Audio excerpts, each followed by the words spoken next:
Voilà, bonjour ou rebonjour à toutes et à tous. Bienvenue sur cette table ronde intitulée «Comment développer un grand solaire thermique pour décarboner logement et industrie en France».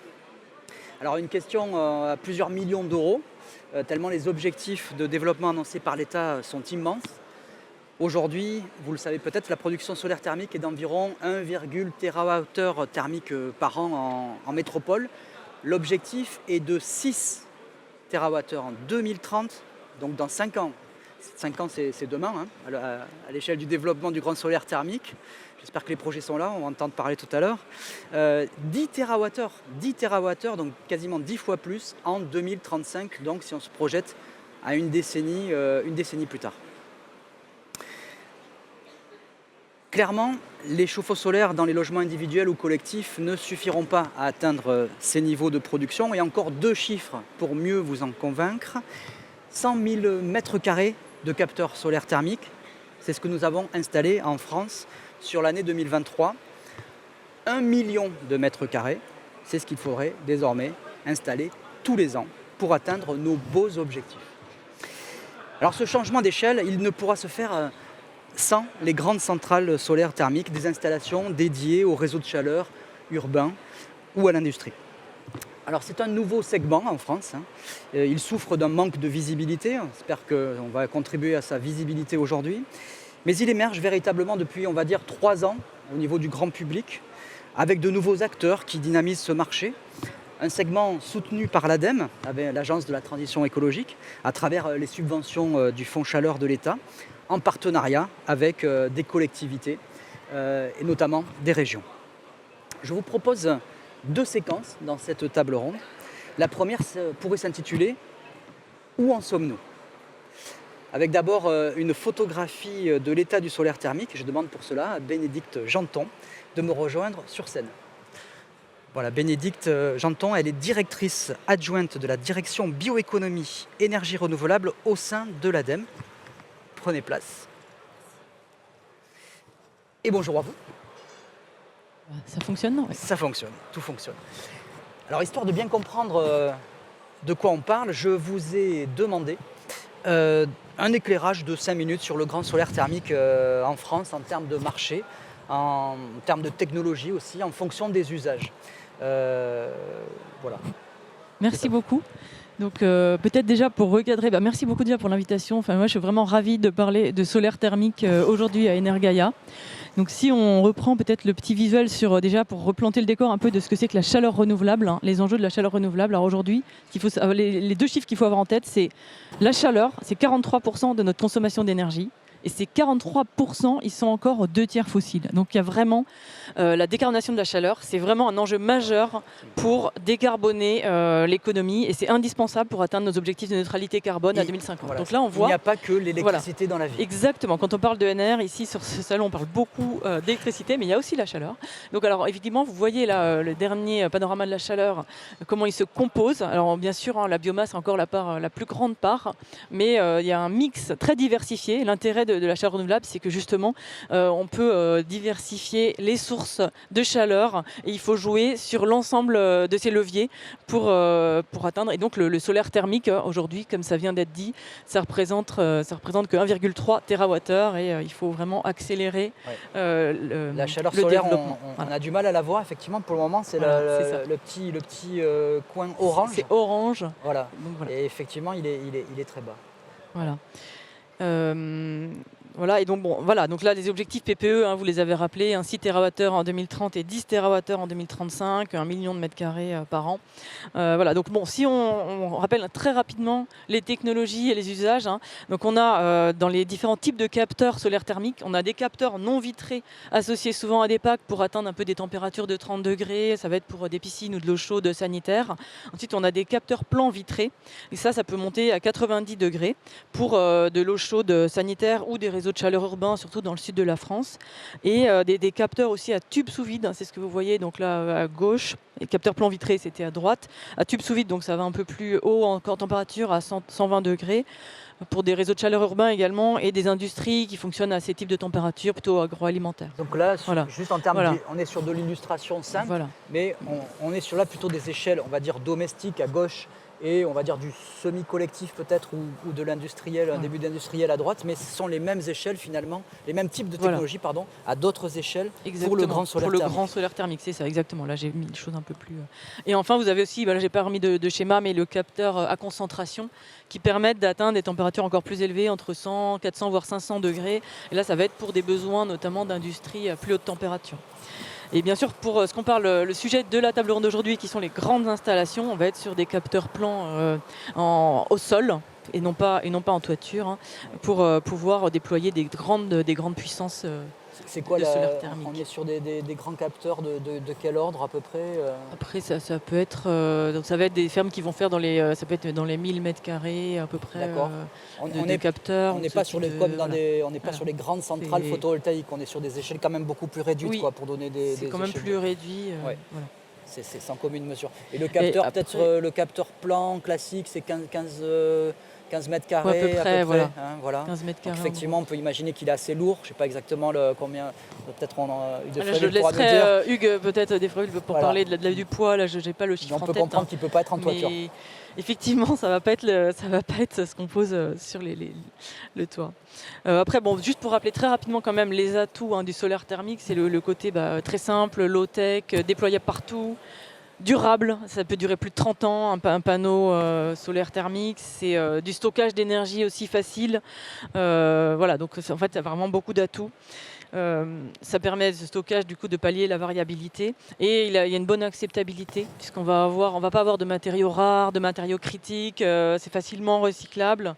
Et là-dedans, le grande installation solaire thermique, c'est vraiment une locomotive pour booster, pour développer la filière, comme on le disait tout à l'heure. C'est ça vraiment qui permettra d'atteindre les objectifs.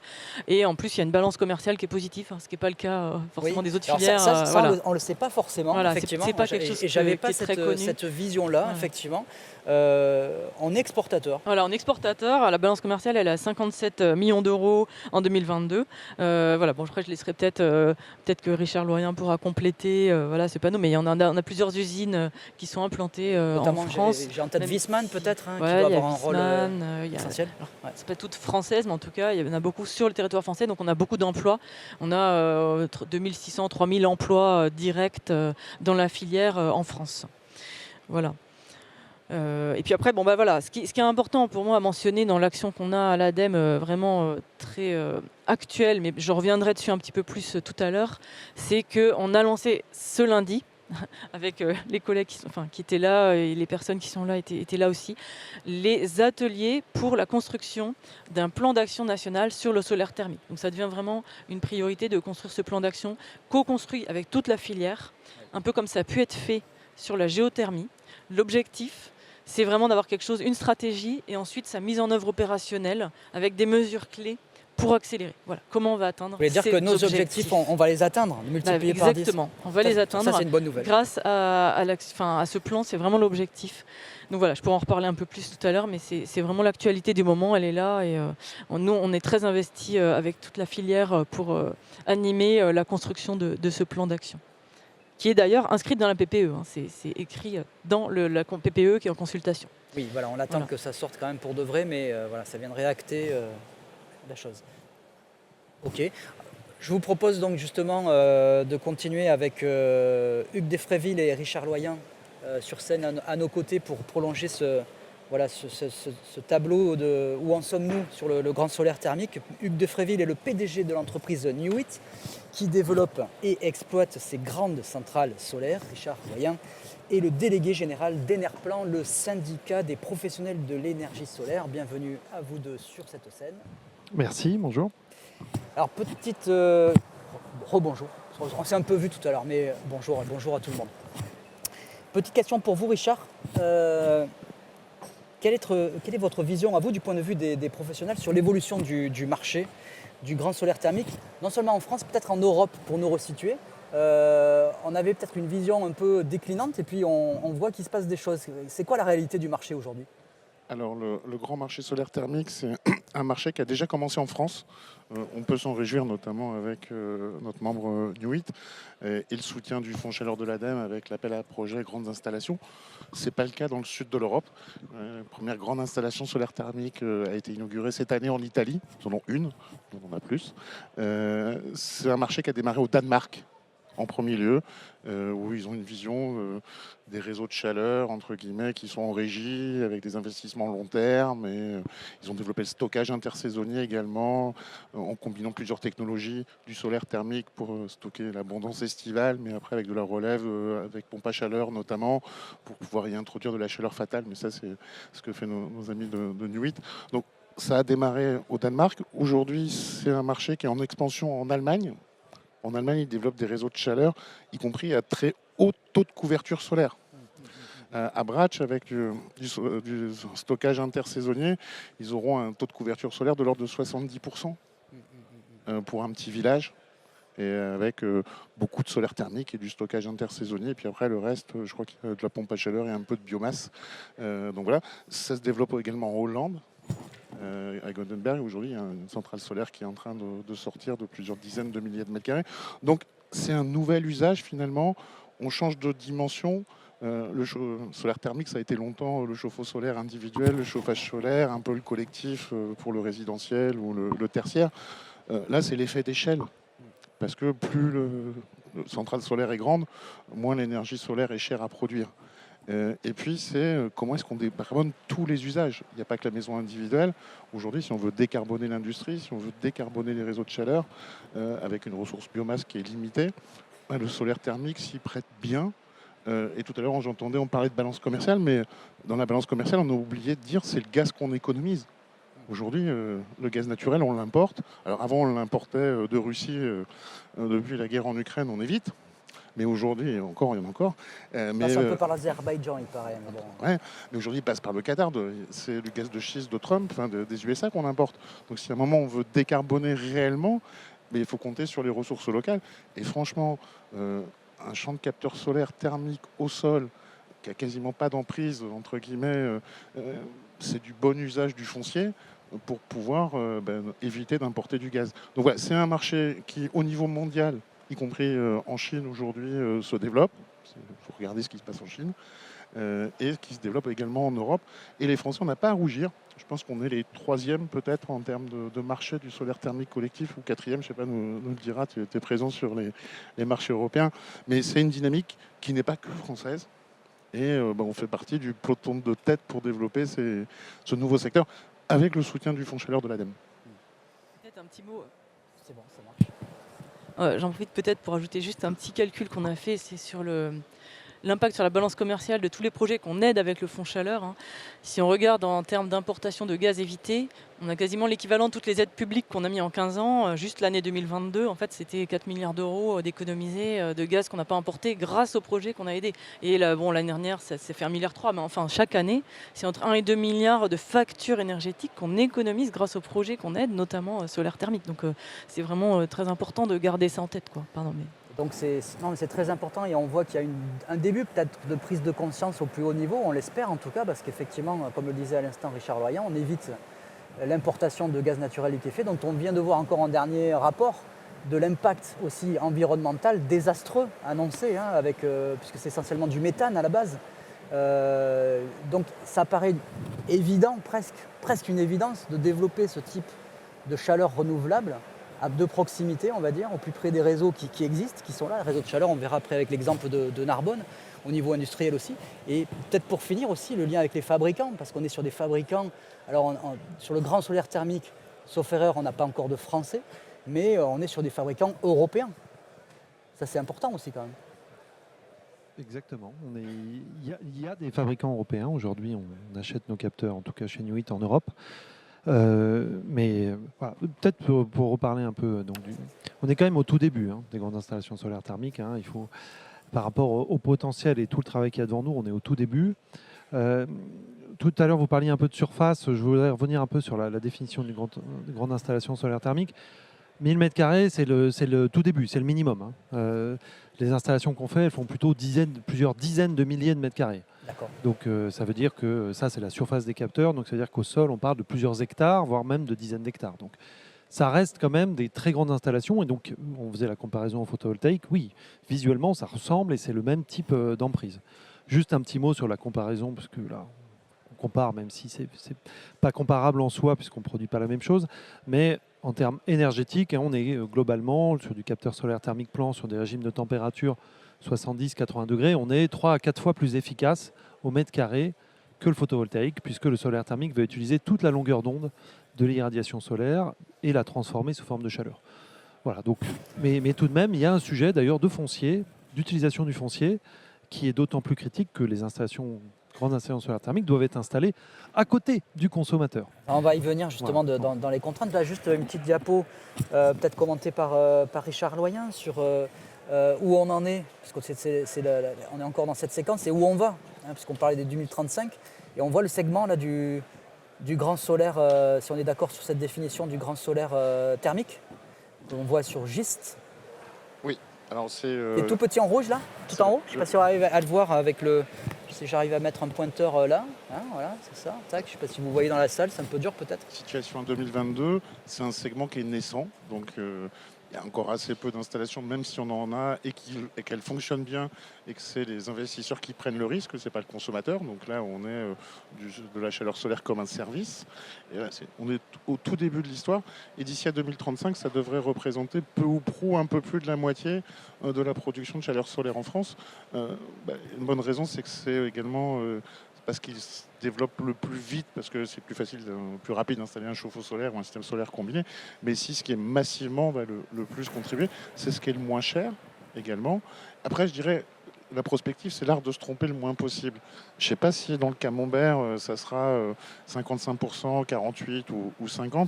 Ce que j'aimerais, c'est qu'on ne se trompe pas sur les 10 TWh et qu'on les atteigne vraiment. Et après, la répartition. Mais voilà, c'était anecdotique dans le paysage. Il va falloir s'habituer aujourd'hui que récolter de la calorie solaire, pourquoi pas en pouvant la stocker de façon intersaisonnière, c'est sans doute le changement de paradigme qui est devant nous. Là, juste pour avoir un ordre d'idée, pour arriver à ce chiffre spectaculaire, je ne sais pas si on peut remettre la diapo en régie, c'est combien de réseaux de chaleur qu'il faudrait équiper là dans les 10 ans, hein, on parle dans les 10 ans. On parle de créer 1000 réseaux de chaleur. Donc, je sais pas 1000 réseaux de chaleur. Si on arrivera à tous les équiper avec du solaire thermique, globalement, c'est passer de réussir à installer plus d'1 gigawatt de solaire thermique par an avant 2030. Donc il y en aura les 2/3 ou 60% qui seront avec du grand solaire thermique, mais c'est considérable. On passe de 100 mégawatts à 1 gigawatt. Gigantesque, gigantesque. Oui, pour donner des ordres de grandeur concrets, on parlait effectivement d'environ 1 million de mètres carrés de capteurs solaires, de grandes installations solaires thermiques. Ça, c'est le rythme qu'on doit atteindre très vite pour pouvoir espérer s'approcher de ces chiffres. Donc 1 million de mètres carrés, vous comptez une taille moyenne de centrale de 20 000 mètres carrés, ça veut dire qu'il faut en faire 50 par an. Voilà. Aujourd'hui, en France, on doit en faire 1 ou 2 par an. Dans les prochaines années, on va monter à 4 ou 5, donc c'est pas mal, on va multiplier par 2, par 3. Voilà, on voit encore la marche qui reste à faire. Et pour ça, il faut un changement de paradigme et qui est en cours, je pense. Soyons optimistes. Mais voilà, élément important, hein, une grande installation solaire thermique, ça met environ 3-4 ans en termes de développement. Hein, c'est comparable au photovoltaïque ou à l'éolien. Et donc, on voit bien que 2030, c'est effectivement demain matin. Ça veut dire que c'est les projets qu'on va initier dans les 2 prochaines années qui permettront d'atteindre cet objectif. Donc voilà, c'est extrêmement urgent de ce plan dont Bénédicte, tu parlais tout à l'heure, ce plan solaire thermique, on l'appelle de nos voeux, puisqu'il faut systématiquement penser solaire thermique. Le solaire thermique, clairement, est méconnu, il faut quand même le dire. On le voit bien aujourd'hui dans l'Assemblée. Je pense que, et puis même la présence des professionnels solaires thermiques dans ce salon Energaia, le solaire thermique est très peu connu, alors qu'il sera absolument nécessaire pour atteindre nos objectifs. Comme on le disait tout à l'heure, il n'y aura pas assez de bois. Et il n'y a pas 40 000 manières de produire de la chaleur. Et tout électrifier, ce n'est pas non plus la solution. Donc on aura besoin du solaire thermique et on s'y met. C'est la bonne nouvelle. Donc comme je le dis, vous êtes le PDG, mais aussi le cofondateur, il y a 9 ans, de l'entreprise Newit qui est basée à Bordeaux. Et vous venez, sauf erreur de ma part, du photovoltaïque. Qu'est-ce qui vous a amené, peut-être, je ne sais pas, il y a des collègues du photovoltaïque qui sont peut-être dans la salle. Qu'est-ce qui vous a amené à prendre ce virage ? C'est une très bonne question. Et s'il y a des collègues du photovoltaïque, d'ailleurs, on recrute chez Newit. Donc, il ne faut pas hésiter. Donc, effectivement, j'ai développé du PV et de l'éolien pendant 10 ans. Et comme le disait Bénédicte tout à l'heure, c'est 43%, mais en Europe, c'est 50% des besoins d'énergie de l'humanité, c'est sous forme de chaleur. Tout simplement. Par exemple, chez soi, entre le chauffage et l'eau chaude sanitaire, c'est 80% de la facture énergétique d'un appartement, d'une maison, qui est sous forme de chaleur, pas d'électricité. Donc l'électricité, c'est très français aussi. On se focalise sur l'électricité. On a d'ailleurs bien aimé électrifier la chaleur chez soi. Mais clairement, la chaleur, il faut s'en occuper. C'est un peu l'éléphant au milieu de la pièce. Et 80% aujourd'hui du gaz qu'on importe, c'est pour faire de la chaleur en France. Donc notre sujet, aujourd'hui, on va dire un des principaux sujets, il y a le transport aussi, mais bref, c'est décarboner la chaleur. Donc, vous avez eu un déclic sur cette question-là Clairement, il y a quelque chose à faire. Il faut faire quelque chose et il y a des solutions. Alors pourquoi on est en retard par rapport au développement de l'électricité ? Pour moi, ça s'explique de l'électricité renouvelable, c'est que c'est plus compliqué. Dans l'électricité, on a la chance d'avoir un réseau national et on peut faire des appels d'offres et puis on peut décorréler la production de la consommation. Et donc on peut faire les électrons qui vont à la vitesse de la lumière, permettre de décorréler et donc de se mettre éloigné des points de consommation. Pour la chaleur, c'est complètement différent. Là, il va falloir aller décarboner chaque bâtiment, chaque ville, chaque industrie. C'est du cas par cas, c'est diffus. Et ça, c'est assez logique, aller s'occuper du diffus, s'organiser pour aller faire du cousu main, parce que chaque centrale est différente. Il faut mettre nos tuyaux dans les tuyaux de l'usine, s'adapter. Ce n'est pas du plug and play, comme on peut voir dans le PV et l'éolien. Et d'ailleurs, ça l'est de moins en moins, d'ailleurs. Et donc là, clairement, ça explique la complexité. Ça nécessite de développer une filière, des savoir-faire. Voilà, donc on recrute chez Newit des développeurs et qui sont intéressés par la thermique, l'énergétique, les tuyaux, un niveau de complexité technique un peu plus élevé que l'électricité. Et là, on va parler dans quelques minutes d'un réseau de chaleur dans une collectivité, la ville de Narbonne. Là, donc si on peut revenir au niveau de la régie sur l'image, ça c'est une réalisation récente de Newit. Exactement. Là, on est sur de l'industrie, c'est Lactalis. Exactement, on est à côté de Verdun, dans le nord de la France, donc on se dit mais pourquoi on fait du solaire dans le nord de la France ? Ben si, tout à l'heure on parlait du Danemark, mais ça marche très bien, on produit de manière très efficace. C'est effectivement aujourd'hui la plus grande centrale solaire thermique de France aujourd'hui, qui fait 15 000 m² et donc 12 MW. Effectivement, ceux qui ont l'habitude du photovoltaïque, 12 MW thermique. Et donc là, quelles applications ? Qu'est-ce qui intéresse l'industriel là, dans ce cas-là ? Exactement, donc l'industriel, c'est un site de séchage d'ingrédients laitiers qui a besoin, donc, dans son process, ce qu'on appelle une tour d'atomisation. On vient sécher le lait sous forme de poudre avec un flux d'air à 180 degrés. Avec cette centrale solaire thermique, qui elle se limite à 88 degrés, on va préchauffer le flux d'air jusqu'à 88 degrés et il finit avec du gaz. Donc on vient économiser 50% du gaz en période estivale. Au global, c'est plutôt 20% de la facture aujourd'hui de gaz qui est réduite. Et on a des plans pour augmenter ce ratio en rajoutant d'autres. Et c'est un peu la beauté du thermique. Aujourd'hui, on a créé ce réseau de chaleur qui est à l'intérieur du site industriel. On a mis du solaire thermique. On peut rajouter des pompes à chaleur. On a des systèmes de stockage. Enfin bref, le solaire thermique, c'est aussi une énergie qui se combine avec d'autres solutions techniques. Et on pourra en parler. La transition est toute faite. Donc avec le réseau de chaleur de la ville de Narbonne, je demande à Alain Vico de nous rejoindre sur scène à son tour. Il est adjoint au maire de la ville de Narbonne, délégué à la transition écologique.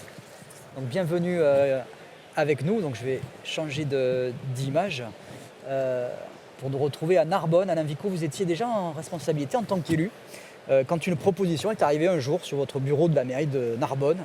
2017, on a dit voilà la temporalité, gardez-la en tête, la mise en place d'une centrale solaire thermique pour alimenter un réseau de chaleur existant depuis les années 70. Réseau de chaleur d'abord au fioul lourd, puis à partir de 2007 avec une chaufferie bois complétée par du gaz. Puissance de 9 MW, cette chaufferie. Et une proposition concrétisée 4 ans plus tard, voilà, on est sur ces délais-là.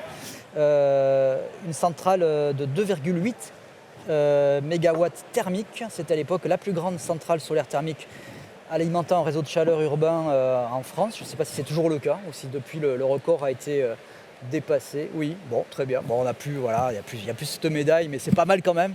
Pionnier en tout cas. Qu'est-ce qui a été le déclencheur, Alain Vico, on rappelait de ce jour de 2017, quand on vous a présenté ce projet de grand solaire thermique? L'idée, c'était de faire évoluer déjà ce site. Ce site, comme vous l'avez évoqué, a démarré au fioul. Donc ensuite, on est passé avec une chaudière biomasse couplée à du gaz. On a ensuite travaillé sur l'extension de ce réseau pour pouvoir fournir plus de logements et plus de bâtiments publics.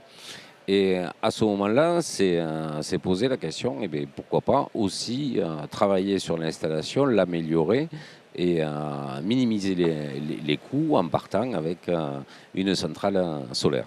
D'accord. Et cette proposition, puisque donc on est dans le cas d'un réseau de chaleur typique, il y a un délégataire de service public, en l'occurrence c'était, me semble-t-il, Dalkia. C'est Dalkia qui vous a amené cette proposition ou c'est Newit ou qui et dans quel but pour Dalkia qui a lancé l'idée, Newit qui s'est accroché dessus et après c'est tous les trois et ensuite les projets financiers grâce à l'ADEME, la région et on est arrivé donc à ficeler ce projet et à pouvoir le concrétiser. Quel était l'intérêt pour l'exploitant Dalkia? Son intérêt à lui, peut-être financièrement, je ne sais pas, mais avoir un réseau plus fiable, je pense, mais avec moins de contraintes. Alors, effectivement, et puis il y a également un intérêt. Dans le cadre de l'extension du réseau de chaleur, il y avait la nécessité de préserver le taux de NR et même de l'améliorer pour pouvoir être soutenu financièrement. Donc il fallait apporter un nouveau moyen de production de chaleur renouvelable. La chaufferie biomasse n'allait pas suffire. Et donc l'option, c'était potentiellement de faire une deuxième chaufferie biomasse pour la partie estivale. Alors pourquoi? En fait, une chaufferie biomasse, souvent elle est dimensionnée pour l'hiver. Et à la fin de période de chauffe, donc quand on éteint les radiateurs, elle s'arrête. Pourquoi? Parce qu'elle ne peut pas fonctionner à 20-30% de sa puissance. Elle a un minimum technique qu'on appelle. Et donc la plupart du temps, la chaufferie biomasse dimensionnée pour l'hiver s'arrête l'été. Et donc on brûle du gaz d'été. Et donc là, il restait pas mal de carbone, enfin d'éléments à décarboner l'été. Et donc là, clairement, effectivement, avec Dalkia, on s'était déjà rencontré avec la région Dalkia qui nous avait parlé de ce projet d'extension et de fil en aiguille, on s'était dit qu'il y avait un projet à venir présenter. Et la mairie de Narbonne Donc, nous a bien, une contrainte bien technique. reçu. Et si j'ai bien compris aussi, il y avait un enjeu économique. Parce que ce qu'on n'a pas dit, qu'on est sur un quartier avec beaucoup de logements sociaux. C'est le quartier Saint-Jean-Saint-Pierre à Narbonne, qui a été connu il y a quelques années en arrière, il y a très longtemps quand même, pour des émeutes qui ont été assez médiatisées. On en est loin aujourd'hui, c'est un quartier totalement pacifié, avec un... Beaucoup plus pacifié. Beaucoup plus pacifié. On est plus tranquille, oui. Mais il y a donc ces logements sociaux, il y a un collège aussi, Il y a un collège, 4 écoles, 4 écoles, un hôpital. un hôpital, donc des enjeux financiers en termes de coûts Oui. de l'énergie. Et là, c'était trop cher, je crois, avant. Et qu'est-ce que ça donne aussi? Voilà, la question suivante, c'est 3 ans après, puisque donc maintenant il y a 3 ans de recul. Donc par rapport à un objectif à la fois technique et économique, vous du point de vue, on va dire, de la ville, à l'intérêt général, qu'est-ce que ça dit? Mais la plus grande surprise pour nous a été le Covid, la guerre en Ukraine, l'augmentation du gaz. Et pour tout ce quartier-là qui est sur le réseau de chaleur, et bien comme on dit, la production solaire, le coût est tout le temps identique. Donc ce quartier-là, où il y a des familles qui sont sensibles, n'ont pas vécu de surfacturation d'électricité, de gaz. Pour eux, ça a été transparent et lisible sur tout le temps, même pour les exploitants. Et c'est quelque chose, c'est le plus important, puisque comme vous le disiez tout à l'heure, la facture d'un logement, elle est à plus de 50%, c'est le chauffage. Donc ils ont pu passer ce cap et cette période difficile, mais sans en ressentir les méfaits. Aujourd'hui, le coût du kilowattheure thermique, par rapport à... Avant, j'avais noté 10 centimes et demi. Donc peut-être il y a eu depuis une rediscussion, justement grâce au solaire thermique. On était sur une base de 9 centimes. Est-ce que ça s'est tenu? Alors, c'est une bonne question. En fait, là, c'est la chaleur qui est facturée à l'abonné au final. Et donc, en fait, il y a plein de choses dedans. Il y a la partie production, mais il y a aussi la partie distribution, transport, ainsi de suite. Sur la composante production de chaleur solaire, on est bien inférieur à ça. Vous pouvez diviser ouais. par 3 et ça donne l'ordre de grandeur. Non, pardon. La dernière étude là, qu'on va sortir bientôt, la prochaine étude sur les coûts, l'ADEME publie des études sur les coûts des énergies renouvelables et de récupération tous les 3 ans. Elle va bientôt sortir en janvier 2025, mais du coup sur le grand solaire thermique, on était à 72 € hors taxe par mégawattheure. Voilà, c'est en gros les coûts qu'on a. Je sais pas si c'est... Avant, soutien public alors. Oui, non, mais ça, c'est les ça. coûts. Hein. C'est les LCOE. Ouais, c'est les Exactement. LCOE. C'est pas, du coup, c'est pas ce qui est facturé, mais ça donne une idée. C'est plutôt un coût qui diminue en fait dans le temps, contrairement aux autres filières. Voilà. Et là, vous avez fait une transition sur le montage financier qui est intéressant, parce que c'est peut-être encore toujours le cas que ça se monte comme ça, entre justement des soutiens publics, un opérateur privé, un gestionnaire qui a un délégataire de réseau de chaleur. Comment ça se passe comment ça s'est passé sur ce réseau de chaleur de Narbonne? Est-ce que vous avez investi, la ville a investi? Comment ça s'est passé? Oui, la ville a une participation dans l'histoire, heureusement, puisque c'est pour nous. Donc, mais après, voilà, la ville contribue avec les partenaires. L'ADEME sur ce projet, elle est à hauteur de 50%. Il y a ensuite, nous, on doit être à hauteur de 30% avec la région 20%. Si mes chiffres sont bons, on doit être dans ces eaux-là. Ça fait que c'est quelque chose qui est quand même très, très supportable pour une collectivité. Et puis voilà, ça n'a pas de prix, surtout quand on touche des secteurs comme ça. Et c'est le bien-être, quoi. C'est le bien vivre ensemble. Et c'est des quartiers après qui n'ont pas de soucis. Il y a une stabilité sur la durée. Oui, même pour nous en tant que collectivité, comme je disais, c'est transparent. On a besoin de visibilité à long terme. En fonction des coûts, là, on n'a pas de surprise. On est sur quelque chose qui est stable et sur plusieurs années. Et c'est ce qui est le plus intéressant. Hugues de Fréville, là-dessus, quel est votre... Bon, il y a un apport technique, vous êtes en conception, vous êtes... Oui. Alors, comprendre le financement aussi, enfin le Tout à fait. montage.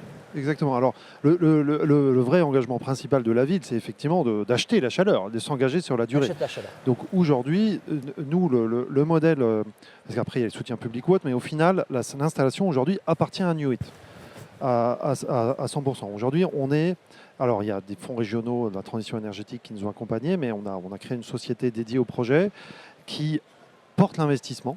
Donc c'est bien ce modèle de tiers financement. Et ensuite, on vend de la chaleur au compteur, au client. Donc c'est vraiment comme dans l'électricité, pour le coup, on a un compteur de chaleur où on vend l'énergie. Pour que cette énergie soit compétitive, on a besoin de soutien public. C'est pour ça que, effectivement, que ce soit l'ADEME, qui a été clairement le principal pourvoyeur de subventions. Donc là, notre mode de soutien, ce n'est pas au mégawattheure produit, comme on peut voir dans l'électricité renouvelable, c'est à l'investissement initial. Donc là, on a un soutien très fort sur ce projet-là. C'est en pourcentage De plus de 50%, je crois qu'on a 55% de la part du fonds chaleur de l'ADEME. Et ensuite, la région Occitanie est venue compléter pour vraiment qu'on atteigne la compétitivité. Il y a eu 2-3 aléas techniques dans le développement et voilà, pour atteindre peut-être autour de 65% de subvention. Voilà, donc voilà le montage qui est important. Et vraiment, cette aide de l'ADEME, ce fonds chaleur, il est extrêmement important. Et je salue aussi tout le travail de l'ADEME qui nous accompagne dans les dossiers parce qu'il y a vraiment une instruction technique. Chaque projet, c'est comme je disais, c'est pas du plug and play, donc c'est pas des appels d'offres où on classe les gens par prix et on prend celui-là, cette éolienne, ça. Là, il y a vraiment un suivi technique aussi qui est demandé par l'ADEME, par les opérateurs. Et voilà, sans ce soutien public aujourd'hui, on n'arriverait pas à être compétitif par rapport au prix du gaz. Parce qu'aujourd'hui, certes, le prix du gaz, il a explosé au début de la guerre en Ukraine, mais aujourd'hui, il est bas, de nouveau. Et là, sur ce sujet de la compétitivité de la chaleur renouvelable, c'est une question de société. C'est soit on continue à brûler du gaz, soit on taxe le gaz, soit on soutient la chaleur renouvelable. Il n'y a pas d'autre solution. Et donc aujourd'hui, la voie... Enfin, entre les deux, il y a une taxation sur le carbone, mais qui aujourd'hui a été limitée, en tout cas dans le temps. Et ce soutien public, aujourd'hui, il est nécessaire pour être certain, pour que le client soit certain que sur 20-25 ans, la chaleur solaire sera compétitive. Alors je propose éventuellement, si vous avez une question d'explicitation sur le réseau de chaleur, son fonctionnement ou le montage financier, donc vous avez Alain Vico ici et Hugues de Fréville pour répondre éventuellement à une question vraiment dédiée à ce retour d'expérience. S'il y en a une, on prend, sinon si jamais ça vous revient, vous le gardez pour la fin. Bon, on va enchaîner directement, hein. Séquence 2. On a dit où on en était, on a vu un exemple intéressant, on a compris qu'il va falloir démultiplier, mais vraiment démultiplier. Donc où allons-nous, Richard Loyen, Hugues de Fréville, sur les... Peut-être oui, il y a eu un travail préalable, hein, peut-être ça fait maintenant c'est la conclusion finalement, avec un accord avec les services de l'État et l'ADEME sur des objectifs partagés peut-être, mais il y a des propositions des professionnels dans un plan d'action, un plan national d'action pour la chaleur solaire, avec des freins, on a parlé du foncier, qui ont été clairement identifiés pour qu'on vraiment on arrive à changer d'échelle. Est-ce que vous pouvez nous dire aujourd'hui, c'est quoi les freins à lever essentiels? Alors, sur le grand solaire thermique, il y en a au moins deux. Le premier, c'est on considère que le solaire thermique au sol artificialise. Si je fais une centrale photovoltaïque au sol, je n'artificialise pas. On voulait dire c'est la loi. La loi. La loi. En fait, on a fait une exonération centrale photovoltaïque au sol. On considère qu'on n'artificialise pas, donc on ne va pas compter de foncier par rapport au zéro artificialisation. Voilà, la collectivité, elle fait des hectares de solaire photovoltaïque. Il n'y a pas de problème, c'est pas décompté de ces surfaces artificialisées. Elle fait des surfaces en solaire thermique, on considère qu'on artificialise, alors que c'est peu ou prou la même technologie des pieux, des panneaux solaires. Donc la loi a été mal écrite. Aujourd'hui, il y a plusieurs voies pour s'en sortir. Il y a une circulaire d'interprétation par le ministère qui pourrait être prise en attendant de modifier la loi. Mais modifier une loi, il faut un véhicule législatif. Vous avez noté qu'aujourd'hui, c'était un peu le bazar à l'Assemblée nationale et on ne sait pas quand est-ce qu'on aura une loi. Donc on peut d'ores et déjà, dès le début du premier semestre, lever cette problématique aujourd'hui qui a un frein, parce que les collectivités se disent mais, moi du foncier, j'en ai pas énormément à artificialiser et j'ai envie de continuer de me développer, j'ai envie d'avoir des zones d'activité, j'ai envie d'avoir des théâtres, des écoles, etc. Donc mon foncier est limité. Je ne peux pas en consacrer 6, 8, 10 hectares pour faire du solaire thermique. Là, il y aurait eu cette loi ZAN en place, Alain Vico. Le projet, il s'arrêtait directement à Narbonne? Il aurait fallu faire des choix pour pouvoir utiliser le foncier comme on le fait actuellement, de plus en plus drastiquement avec la Lausanne. Et donc après, il faut prioriser ce que nous voulons faire de notre foncier. Et demander à un élu de faire un choix entre des logements, une activité économique ou décarboner sa ville, c'est pas possible. On les place devant un choix impossible. Donc ça, c'est numéro 1. Numéro 1.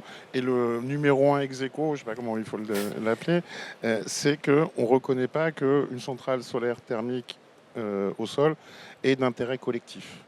Alors ça a quelles conséquences? Ça a comme conséquence qu'on ne peut pas aujourd'hui aller sur des zones naturelles pour pouvoir implanter du solaire thermique, alors qu'on peut le faire avec du photovoltaïque. Encore une fois avec du photovoltaïque. C'est vraiment, en France, alors on a eu longtemps du mal avec le photovoltaïque parce que ça ne nous plaisait pas, mais vu qu'on est quand même électrophile, on a ouvert plein de portes pour le photovoltaïque.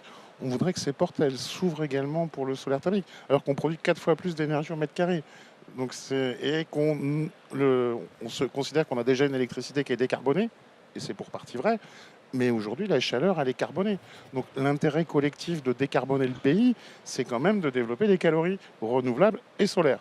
Donc ça, on veut que ça soit ancré au niveau du prochain gouvernement, que cette mesure soit, entre guillemets, et ça nous permettra de libérer du foncier aujourd'hui pour inscrire des centrales solaires thermiques qui vont durablement. C'est la centrale de Narbonne, c'est 40 ans de gaz qu'on importe ou 50 ans de gaz qu'on n'importera pas. Enfin, c'est fuck Poutine, quoi. Et 500 tonnes de CO2 par an économisées. Oui, il n'y a pas photo. C'est même étonnant ce que vous décrivez. Est-ce que c'est juste parce que la filière n'était pas visible? C'est un oubli? C'est pas mal intentionné. Alors, moi, je ne pense pas que ce soit mal intentionné, hein, clairement. Et en tout cas, je ne prête pas ces intentions aux services de l'État, qu'ils soient centraux, qu'ils soient dans les agences comme l'ADEME ou autre. Au contraire, on a une bonne écoute. C'est juste qu'effectivement, c'est le début. Donc, c'est très important. Et effectivement, Richard fait bien de le rappeler. c'est le début de la filière, c'est des nouveaux objets et on a quand même un sujet administratif dans notre pays où là j'ai vu que hier même le patron d'EDF et le patron de Total se mettaient à râler sur le sujet de ce côté procédural. Donc c'est clair, comme c'est un peu nouveau, nous aujourd'hui il faut adapter pour qu'on puisse avancer, développer. Donc ça c'est un volet. Et je pense qu'il y a un autre sujet aussi qui est principal et dont on a commencé à travailler lundi en atelier, c'est déjà le sujet de la visibilité de la filière et de vraiment systématiser l'utilisation du solaire thermique. Et là, vraiment, j'aimerais saluer une nouveauté du Fonds Chaleur, dont tu parleras peut-être, Bénédicte, qui est, depuis début 2024, il y a un principe qui a été mis en place qui s'appelle ENR Choix. Mais je vais peut-être te laisser en parler, Bénédicte. Oui, merci de me tendre la perche. Oui, vous faites les Si transitions je tout peux seul, c'est peut-être, peut-être parfait. voilà. Je vais quitter la salle, je vais vous laisser les clés. Allez-y, vous éteignez la lumière après. Non, allez-y, pardon. Effectivement, alors on avait cette démarche, en fait, elle est née en Île-de-France. On appelle ça ENR Choix, parce qu'en Île-de-France, il y a beaucoup de géothermie profonde, notamment. Il y a le bassin du Dogger. Vous faites un trou à 1500 mètres sous terre, vous avez de l'eau chaude et ça suffit à chauffer 1 million de franciliens, donc c'est très vertueux. En fait, elle consiste à dire il faut aller dans l'ordre. En fait, d'abord, regarder si on peut mutualiser les moyens de production, donc se raccorder à un réseau de chaleur. Récupérer la chaleur fatale, évidemment, cette chaleur qui existe et qui est perdue aux petits oiseaux. D'abord, faire en sorte de la récupérer, ça c'est le 1. Ensuite, toutes les énergies renouvelables thermiques qui sont non délocalisables, c'est-à-dire la géothermie et le solaire thermique. Et enfin, les ENR comme la biomasse qui sont délocalisables. Mais voilà, il y a cet enjeu de prioriser en fait dans l'ordre, de regarder si on peut récupérer la chaleur fatale, faire du solaire ou de la géothermie avant la biomasse. Et donc depuis 2024, depuis janvier, on l'a généralisé à toutes les régions. Alors évidemment, comme les projets, comme on le disait, ça met plusieurs années à se construire. On n'a pas dit tout de suite, eh ben non, on arrête de financer tous les projets qui ne respectent pas à la lettre ENR Choix. On y va progressivement. Mais l'idée, c'est quand même d'aller de plus en plus dans l'application de cette démarche en donnant aussi les outils et les formations pour qu'elles soient mises en œuvre dans les bureaux d'études notamment. On a créé des cahiers des charges, on va encourager la formation aussi des bureaux d'études pour faire des notes d'opportunité sur le solaire thermique. Mais c'est vraiment crucial, d'autant qu'il y a aussi cet enjeu qui a été mis en lumière aussi ces dernières années par le SGPE, le secrétariat général à la planification écologique. Et on l'avait aussi mis en avant dans nos scénarios prospectifs à 2050 de l'ADEME, c'est l'enjeu de bouclage biomasse.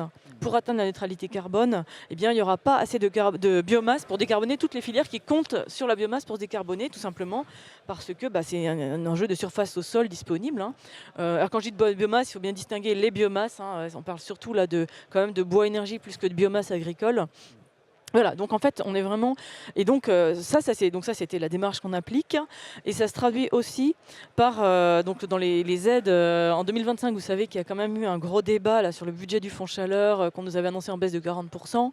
Donc on a réussi à, pour l'instant, obtenir. Alors, évidemment, il y aura la loi, bon, je ne sais pas, tout ça est encore un peu... on va voir ce qui se passe dans les prochains jours, mais...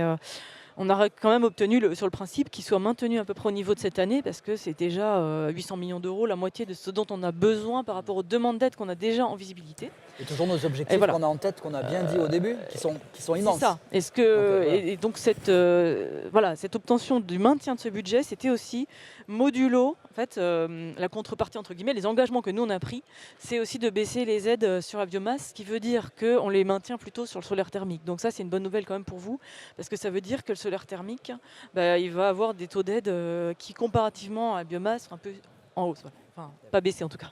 Richard Loyen sur ce point. Oui, c'était juste pour compléter. ENR Choix, c'est très bien.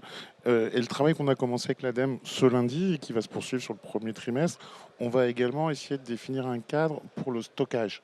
Ce qui est vraiment important parce que autant l'électricité c'est difficile à stocker. Alors certes il y a les steppes, après il y a les batteries. Nous dans le solaire thermique on fait du stockage low-tech, complètement durable pour des décennies et multi-énergie. C'est pas que pour le solaire thermique. On va pouvoir stocker de la chaleur fatale, on va pouvoir stocker du solaire thermique, on va pouvoir le lier avec des pompes géothermiques pour faire de la haute température, etc. C'est notre buffer énergétique et qui est intersaisonnier. Et ça fonctionne aussi ? Ça fonctionne. Aujourd'hui, ça fonctionne très bien au Danemark.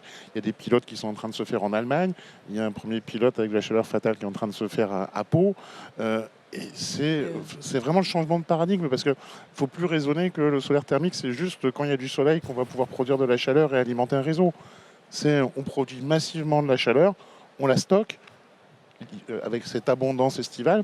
Et puis après, de l'automne au printemps, on va pouvoir récupérer. Par l'inertie du sol, par des techniques donc, qui sont éprouvées, il n'y a pas de déperdition majeure. C'est pertinent aujourd'hui de développer ça, c'est ça? On peut peut-être citer un exemple aussi, c'est à Cadojac, près de Bordeaux, tout un quartier de 67 logements qui est aujourd'hui entièrement chauffé par du solaire thermique. Alors c'est des bâtiments qui sont bien isolés bien sûr, mais avec un géostockage en fait, voilà, de sondes géothermiques. Alors, il faut quelques années pour qu'il soit au maximum de stockage, mais ça fonctionne vraiment bien. Voilà. Effectivement, dans les stockages saisonniers, on a des sondes géothermiques, alors qui souvent à une certaine échelle quand même deviennent assez limitées, parce que le transfert avec le sol n'est pas évident, il y a des contraintes de chauffage du sol à des niveaux de température maximum. Ou sinon, nous en tout cas Nuit, on mise beaucoup sur des systèmes de stockage saisonnier en fosse. Vous imaginez un trou dans le sol de 15 mètres de fond, de 2-3 hectares, ça fait quelques centaines de milliers de mètres cubes d'eau. Vous mettez une couverture flottante isolante sur le dessus, vous chauffez cette masse d'eau l'été, donc avec du solaire thermique ou de la chaleur perdue sur un incinérateur d'ordures ménagères. Et au bout de 6 mois, l'eau reste chaude. Elle reste chaude au bout de 6 mois, on a 80% de rendement et elle vient économiser l'hiver le gaz qu'on vient brûler pour se chauffer. Ça marche, ça existe au Danemark, ça existe, ça commence à bien se développer en Allemagne, en Pologne et voilà, on commence à le faire en France. Là pour le coup sur le fond chaleur, il n'y a pas encore d'appel d'offres ou de voies vraiment explicites pour qu'on puisse financer ce type d'installation. On l'appelle de nos voeux. Mais voilà. Mais sinon, je voulais revenir vraiment sur le Choix et le changement de paradigme qui, pour moi, est vraiment porteur d'espoir. Pour donner un exemple très concret, on a, nous, aujourd'hui, des collectivités, des opérateurs, des industriels qui avaient déposé au début juste un projet biomasse et puis l'ADEME leur a dit « Ah mais non, il faut d'abord regarder s'il y a d'autres solutions. » Ah bon, il y a d'autres solutions? Ah, le solaire thermique, je ne connaissais pas. Et qui commencent à étudier ça. Donc c'est un changement de paradigme majeur. Et alors, il y a encore du fine-tuning dans le sens où aujourd'hui, les bureaux d'études ou autres disent « Ah ben le solaire thermique, c'est très cher, ça ne marche pas, oh, il n'y a pas de foncier. » Donc là, il va falloir aller toutes ces idées reçues, vraiment les rendre objectives. Et après, vraiment, le sujet du foncier. Le sujet du foncier, c'est puisque vraiment, nous, on se connecte avec des tuyaux au site industriel ou à la ville. Donc, on est à quelques centaines de mètres. Donc, quand il y a un terrain disponible, même s'il est agricole, même s'il est naturel, c'est celui-là qu'on doit utiliser. Il faut être à combien de distance maximale pour un réseau de chaleur moyen, un réseau de chaleur urbain? Là, pour le projet de Narbonne que vous avez vu en photo tout à l'heure, on est à 800 mètres de la branche du réseau. Parce que donc un réseau, il y a souvent une chaufferie centrale et ensuite il part en branche. Et nous, on s'est mis en bout de branche. Donc et via le bout de la branche, on arrive à alimenter tout le réseau. C'est un côté magique. C'est pas si simple techniquement. Bref. Et donc voilà, on arrive à trouver du terrain. Et sur des installations plus grandes, on peut imaginer faire 1, 2, 3 km de tuyaux. Ouais. Mais après, c'est le maximum. Et donc ça nous permet d'aller en périphérie urbaine. Et voilà, et là, clairement, nous, ce qu'on demande, c'est qu'il n'y ait pas de compétition, notamment avec le photovoltaïque, qui a la chance de pouvoir, avec les câbles électriques, se mettre un peu plus à d'autres endroits. Et je reviens sur qui peut développer, qui peut être le relais de croissance, j'allais dire. Bon, un acteur économique comme Nuit, c'est clair, puisque vous êtes vraiment sur ce segment de la fourniture de chaleur renouvelable ou fatale. Dans le cas, je repense à Narbonne, l'exemple, ce rôle-là de l'exploitant du réseau de chaleur, Dalkia, il est fondamental. Est-ce qu'aujourd'hui, on a quand même des groupes puissants, Cofeli, Dalkia sont les plus connus. Est-ce qu'ils sont acquis au grand solaire thermique ou est-ce qu'il faut encore aller les chercher, ces acteurs-là? Alors, je vais pas parler à leur place, mais en tout cas, nous, ce que je peux dire, c'est qu'on travaille avec eux et que ça se passe très bien. Ils sont très intéressés. C'est comme vous l'avez dit, des grands groupes, donc souvent innover, faire des nouvelles solutions, tout ça, c'est un défi pour eux. Donc, écoutez, moi, en tout cas, je suis très content de travailler avec eux. Ils sont très ouverts à travailler avec nous. Donc, non, je pense qu'effectivement, aujourd'hui, c'est eux qui seront c'est eux qui exploitent 90% des réseaux de chaleur en France en termes de volume de fourniture, peut-être pas de nombre. Et donc c'est les acteurs clés. Sans eux, on ne pourra rien faire. Donc évidemment, ils doivent être convertis et on commence à le faire. On parlait de Dalkia à Narbonne, on travaille aussi beaucoup avec Engie, IDEX, Coriance, je les nomme tous. Tous aujourd'hui, ils sont intéressés. Alors, on peut dire qu'on travaille très bien au sein du club de la chaleur renouvelable où on a tous les acteurs qui sont là. À la base, ils ne font pas du solaire thermique et ils soutiennent toutes ces propositions pour être la décarbonation, ce ne sera pas que du solaire thermique. C'est un mix énergétique le plus bas carbone possible avec des ressources locales. Et je pense que Dalkia, ils ont commencé à prendre goût à faire du solaire. Parce que j'ai en tête le projet de Cangeverse dans le Var, qui est la plus grande base militaire d'Europe, où on fait des tanks qui s'amusent, etc. C'est une mini-ville. Et ben, ils vont supprimer une vieille centrale fuel qui avait plus de 50 ans par 2 mégawatts de bois, 2 mégawatts de solaire thermique et du stockage intersaisonnier. Ils améliorent le réseau de chaleur en l'étendant. Ils font un peu d'isolation de bâtiments et dans le cadre d'un contrat de performance énergétique global. Ça ne coûte pas un sou au ministère des Armées. Voilà une option. Merci. Oui, c'est vrai. Juste pour rebondir, parce que on a ce réseau de chaleur très efficace qui nous a permis de supprimer le chauffage au fioul. Mais il faut savoir que dans les écoles qui ont été connectées, on a supprimé également des anciennes chaudières. Sur l'hôpital, on a supprimé aussi les chaudières. Donc, ce n'est pas que sur la centrale qu'il y a du bonus. Il y a aussi du bonus parce qu'on va retirer toutes les petites installations qui sont éparpillées dans ce secteur. Merci pour la précision. Je vous propose 5 minutes d'échange avec vous. Donc ça peut être des questions, des remarques, des interpellations. Lâchez-vous, faites-vous plaisir, dans le respect bien sûr. Mais bon, on est à Energaia, ça se passe souvent très bien, tout le temps bien même d'ailleurs. Donc qui veut s'essayer? Oui. Alors le micro pour monsieur. Je sais pas. Voilà. Vous avez le micro derrière vous. Tenez, attendez. Il faut le micro, sinon ça va pas être possible. Voilà. Si vous pouvez vous présenter brièvement. Non, je suis un vulgaire citoyen. Non, au contraire. Ancien un conseiller honorable municipal délégué à l'énergie, disons. Non, j'avais une idée depuis très longtemps, 10-20 ans à peu près, de dire le solaire thermique. Juste si vous pouvez rapprocher oui, pourquoi le micro, ça ne se développe pas. Bon. Et je me suis aperçu il y a très récemment qu'on a 30 ans ou 40 ans de retard dans ce domaine. Oui. Bon, le pire des exemples, c'est au Canada. Ça s'appelle Drake Lading, à 1000 mètres d'altitude. 52, un écoquartier de 52 maisons, avec 52 garages, 44 mètres carrés de thermique solaire sur les garages, avec tout un ensemble en sous-sol. C'est un petit peu de la géothermie, mais c'est en annexe. Et ils arrivent à un record mondial de 97%. C'est assez extraordinaire. Et ils sont chauffés toute l'année. Et votre réflexion, c'est pourquoi pas chez nous? Mais bon, Bah après... oui. Alors, il y a la Suisse qui fait ça, il y a le Richtag qui est comme ça, à Berlin, avec un aquifère, un puits entrée, un puits de sortie. Ils chauffent toute l'année, comme ça. On arrive même à récupérer la chaleur des pompes à chaleur pour refroidir les maisons l'été. On récupère la chaleur des pompes à chaleur pour les incorporer aussi avec le thermique solaire. Donc il y a plein d'exemples. Alors ça s'appelle BTES ou STES ou UTES ou je ne sais pas si vous connaissez les sigles. Oui, bien sûr. Oui. Alors, c'est fantastique. Donc ça, effectivement, Drake Landing, c'est un projet, je vous êtes bien informé, qui est effectivement assez pionnier de Borehole Thermal Energy Storage, donc BTES. Donc Nuit, on est un des coordinateurs des travaux de l'Agence internationale de l'énergie sur le stockage saisonnier, donc on travaille pas mal avec les Canadiens ou autres. Je peux vous dire que la France, on n'est pas en retard. On n'est pas en retard et même on est en pointe. Je vous le dis. Il y a eu effectivement des projets, comme vous le disiez, qui sont emblématiques, mais derrière qui n'ont pas développé sur une filière. Typiquement au Canada ou autre, vous ne verrez pas de grandes centrales solaires thermiques, de grands stockages saisonniers. Il y a eu des initiatives diffuses, mais aujourd'hui, clairement, c'est plutôt les pays du nord de l'Europe, on en parlait tout à l'heure, le Danemark, la Norvège. La Norvège aussi. Oui. Pas trop, la Norvège. Beaucoup le Danemark. En tout cas, on ne le voit pas dans les sujets de recherche. au Danemark. Non, le Danemark, c'est clairement une référence. Voilà, donc tout ça pour dire qu'en France, on a clairement quand même, on est parmi les leaders. On a notamment des instituts de recherche en France, comme les CEA, l'INES, qui sont en pointe. Voilà, donc clairement, on a les atouts pour avoir une filière exportatrice et en particulier sur le sujet du management de l'énergie. Parce qu'en fait, on parle souvent des technologies. Par exemple, on veut faire des usines de panneaux solaires photovoltaïques, des usines de batteries. Mais en fait, la complexité dans le solaire thermique, elle n'est pas dans la technologie, elle est dans le système. Typiquement, nous, Nuit, aujourd'hui, on a 8 doctorants en thermique énergétique, des anciens du CEA notamment. Et ce qu'on fait, on développe des modèles dynamiques de système énergétique. Donc, je ne vais pas trop vous assommer de la régulation de flux, etc. Exactement. Exactement, de l'automatisme, du contrôlement, de la complexité, elle est là. Elle est dans le système, dans le pilotage. Ça fait des équations mathématiques complexes. Pour donner un exemple, le Soleil varie d'une seconde à l'autre et une molécule d'eau dans un champ comme celui de Narbonne met 30 minutes à faire le tour.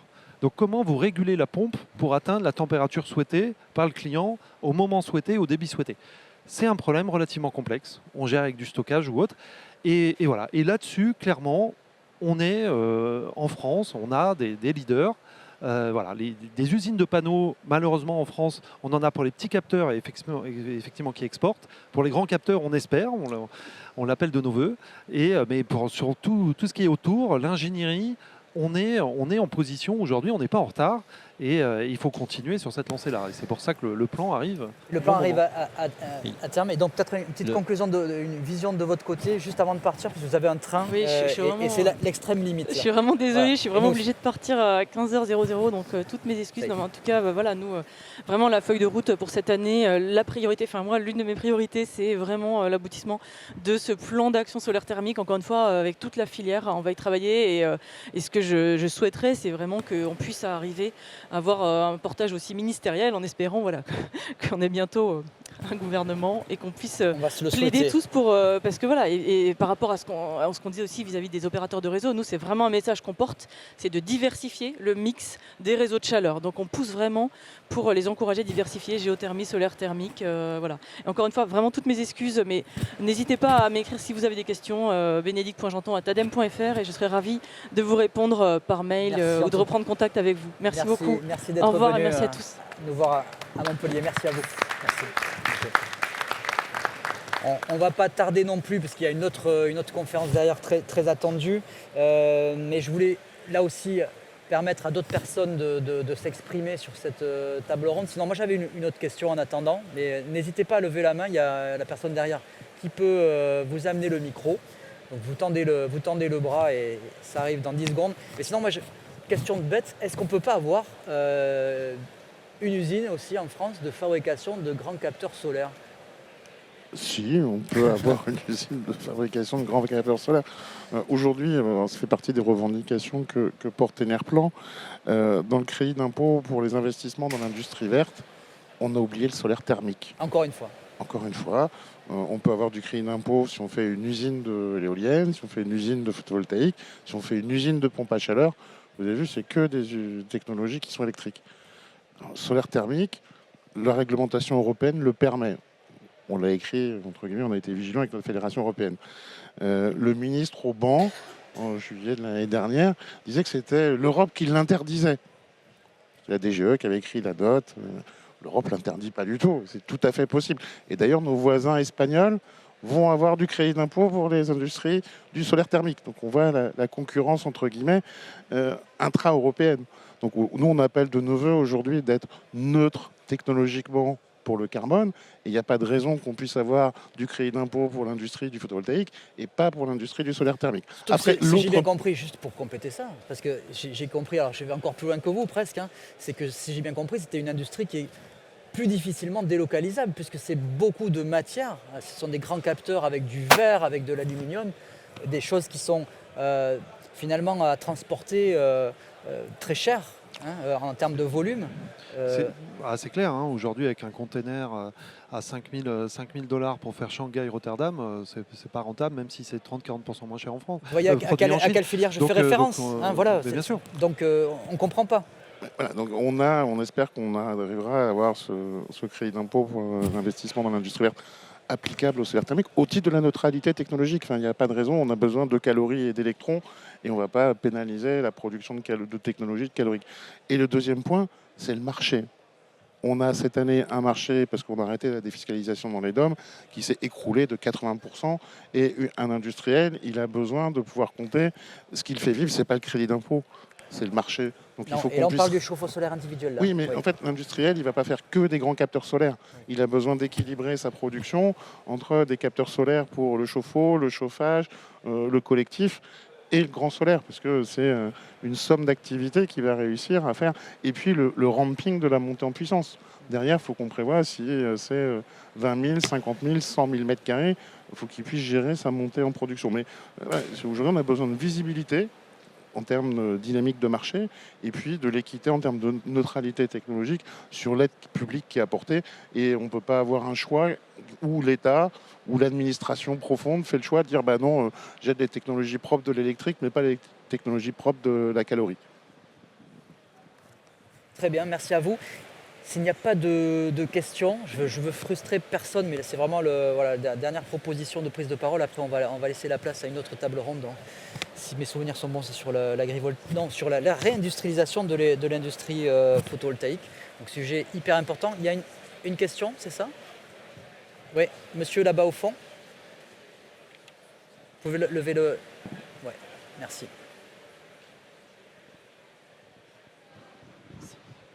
Oui, bonjour, Laurent Chet, bureau d'études.